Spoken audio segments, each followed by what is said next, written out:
sa paggawa natin ng ating takdang aralin. Ngayon kaya, ganito ba kayo sa klase? O ganito, gusto nyo bang maiwasan malate o antukin sa klase? Gusto nyo bang maging laging handa sa pag-aaral? Yan ang ating pag-aaralan ngayon. Paano nga ba natin mamamanage ang ating mga oras? Magandang hapon po, Doktora Enrico. Magandang hapon, Benji. Ano po ang dapat naming gawin upang magising ng maaga?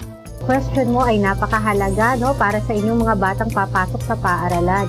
Kailangan talaga kayo ay matulog ng maaga. Dahil sa kapag hindi kayo nakatulog ng maaga, kayo ay aantukin habang nagkaklase. Kaya dapat maaga talaga kayo matulog para maaga kayong magising at hindi mahuli sa paaralan.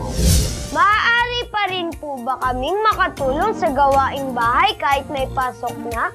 Oo naman, maaari kayong makatulong sa bahay, mga simpleng gawaing bahay tulad ng paghahanda ng lamesa kapag kakain na, pagliligpit nito. Ito ay hindi magbibigay sa inyo ng masyadong pagod. Pwede rin kayong makisama sa inyong ina kapag siya ay nagpe-prepare ng mga pagkain.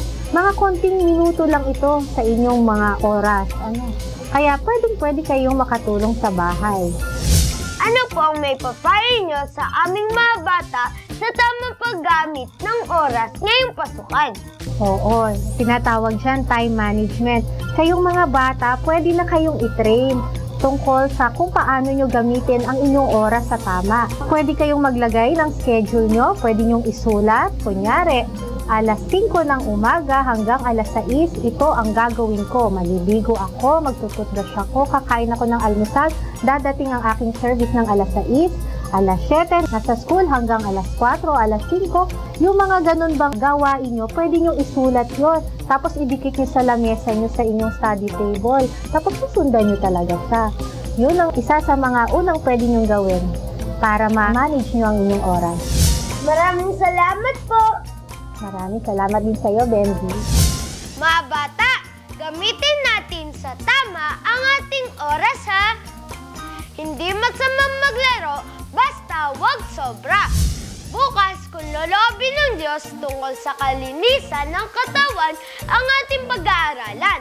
Paano nga ba tayo magiging maayos sa ating pangangatawan? Hanggang sa muli, dito lang sa Bensi Bibi.